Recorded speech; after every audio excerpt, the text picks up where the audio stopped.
ان چڑیا کے بچوں کی آواز بڑی پیاری لگی.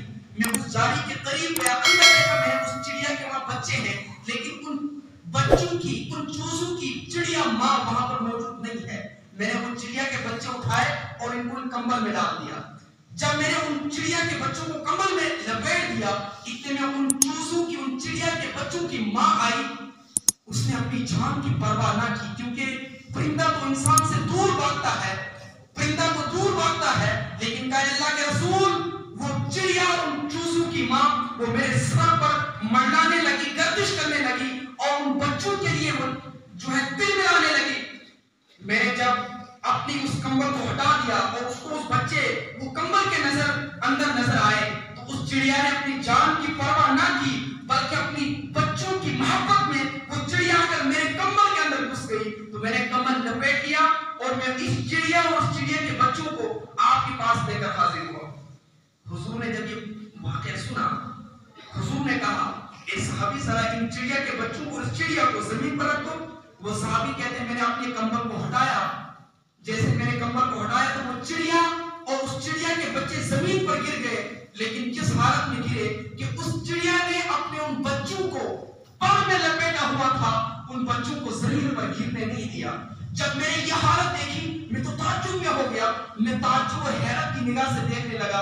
حضور نے کہا اے صحابی, اے میرے غلام, تو تعجب مت کر, فواللہ بالحق فواللہ بعثنی بالحق اللہ ارحم بعبادہ من ام الافراخ بفراخها. حضور نے کہا اے میرے غلام, تو ان چڑیا کے بچوں پر, اس چڑیا پر تعجب مت کر کہ یہ چڑیا اپنے بچوں سے کتنی محبت کرتی ہے, بلکہ مجھے قسم ہے اس خدا کی جس خدا نے مجھے حق کے ساتھ بھیجا ہے, اس چڑیا سے زیادہ رب اپنے بندے سے محبت کرتا ہے. اگر بندہ اپنے رب کی بارگاہ میں توبہ کرتا ہے تو رب اپنے بندے سے, اس چڑیا سے زیادہ محبت کرتا ہے. میرا بڑا کریم ہے, میرا بڑا رحیم ہے.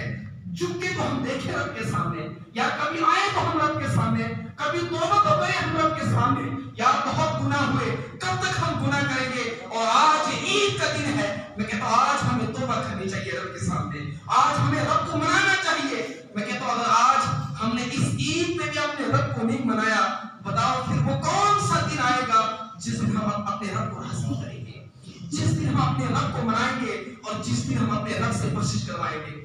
حضرت علی رضی اللہ تعالیٰ عنہ کی بارگاہ میں ایک شخص حاضر ہوا. اس شخص نے کہا اے علی رضی اللہ تعالیٰ عنہ, نیک لوگوں کو تو اللہ بخشے گا, نیک لوگوں کی تو رب بخشش کرے گا, کیا جو گنہگار ہیں کیا ان کو بھی رب بخشے گا؟ نہیں بخشے گا.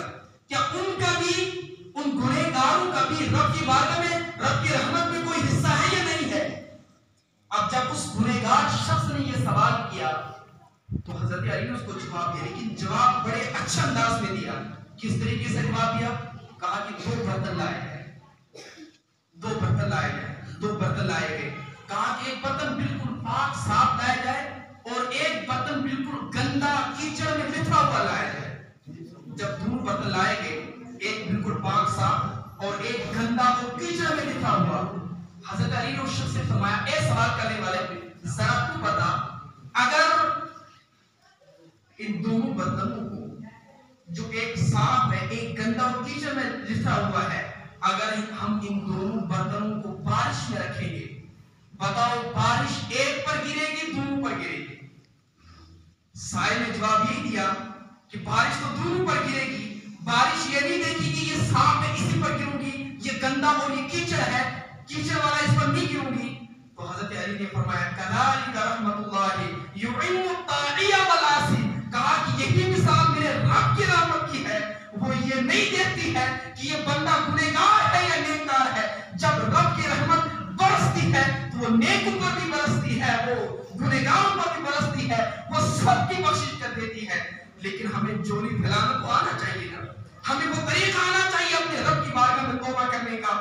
رب کی رحمت یہ نہیں دیتی ہے کہ یہ گنہگار ہے یہ بدکار ہے, رب کی رحمت جب برستی ہے تو وہ سب پر برستی ہے. لیکن ہمیں اپنے رب کو راضی تو کرنا چاہیے. اور یہ عید کا دن وہ دن ہے حدیث پاک کے اندر آتا ہے جب عید کی صبح کا جب یہ صبح طلوع ہوتی ہے تو رب کی رحمت پکار پکار کر کہتی ہے کوئی مجھ سے بخشش طلب کرنے والا میں اس کو بخشوں، ہے کوئی مجھ سے مغفرت طلب کرنے والا میں اس کی مغفرت کر دوں، ہے کوئی مجھ سے دنیا مانگنے والا میں اس کو دنیا عطا کر دوں، اور ہے کوئی مجھ سے آخرت مانگنے والا میں اس کو آخرت عطا کر دوں، ہے کوئی جنت مانگنے والا میں اس کو جنت عطا کر دوں، اور ہے کوئی جہنم سے آزادی مانگنے والا تو میں اس کو جہنم سے آزاد کر دوں۔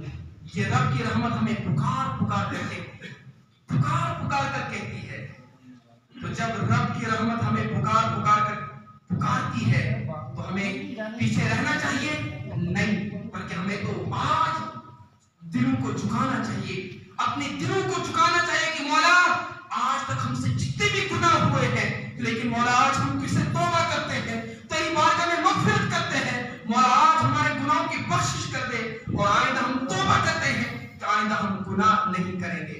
اور جب کوئی بندہ اپنے رب کی بارگاہ میں توبہ کرتا ہے رب اس بندے سے کتنا خوش ہوتا ہے، اس کی مثال حضور علیہ السلام نے ارشاد فرمائی ہے، اور یہ حدیث پاک متفق علیہ حدیث پاک ہے، بخاری کے اندر بھی حدیث پاک موجود ہے اور مسلم کے اندر حدیث پاک موجود ہے۔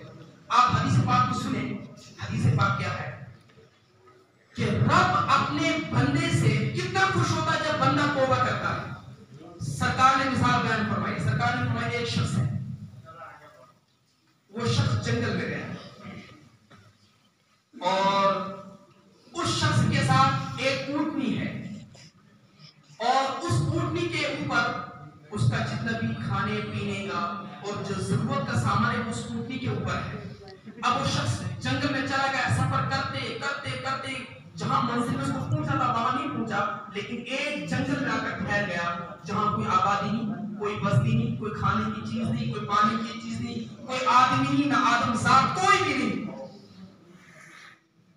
وہ آدمی تھک ہار کر سو جاتا ہے، اور اونٹنی کی جو لگام ہے، جو نکیل ہے، وہ اس نے ہاتھ میں پکڑ کر رکھی ہے، اور ایک درخت کے سے ٹیک لگا کر وہ کیا سویا ہوا ہے، ایک درخت سے ٹیک لگا کر وہ توجہ رکھے سویا ہوا ہے۔ جب اس کی نیند پڑ گئی اس کے ہاتھ سے اونٹنی کی نکیل نکل گئی، اور اونٹنی سے درمیان جو ہے اونٹنی کہیں غائب ہو گئی، اور جب اونٹنی غائب ہو گئی جب وہ بیدار ہوا اس نے دیکھا میری اونٹنی تو غائب ہے، یہاں تو موجود نہیں ہے۔ اب سرکار فرماتے ہیں یہ ایسی جگہ پھنسا ہے کہ جہاں پر کوئی اس کو بچانے والا نہیں۔ یہ آج کے جنگل نہیں، یہ پہلے والے جنگلوں کی مثال ہے جہاں پر جنگل پر ختم ہوا کرتے تھے۔ سرکار نے فرمایا اب یہ شخص اونٹنی ڈھونڈتا لیکن اونٹنی کہیں ملتی نہیں ہے، اب یہ شخص تھک ہار کر اسی درخت کے پاس آ کر بیٹھ جاتا۔ اب اس کی امید کیا ہے؟ بس اب مجھے مرنے کے علاوہ کوئی اور چارہ نہیں ہے، کیونکہ کھانے کی چیز پینے کی چیز وہ سب ختم ہو گئی۔ اب یہ شخص موت کے انتظار میں دوبارہ اسی درخت کے پاس ٹیک لگا کر پھر سو جاتا ہے، اور جب توجہ رکھیں جب دوبارہ اس کی جب نیند سے آنکھ کھلتی ہے تو اچانک کیا دیکھتا ہے کہ اچانک دوبارہ اس کی اونٹنی وہیں پر کھڑی ہے، اور وہ اونٹنی کی لگام پکڑتا ہے اور اتنا خوش ہوتا ہے کہ وہ خوشی میں کہتا ہے اللہم انت اللہم ربی انت عبدی وانا ربک، اے اللہ تو میرا بندہ ہے میں تیرا رب ہوں۔ جملے پر غور کریں، وہ خوشی میں کیا کہتا ہے اے خدا تو میرا بندہ ہے اور میں تیرا رب ہوں، یہ خوشی میں کہتا ہے، لیکن اس کو اتنی خوشی ہوئی کہ اس کے دماغ کے جو احساسات ہیں وہ ختم ہو گئے۔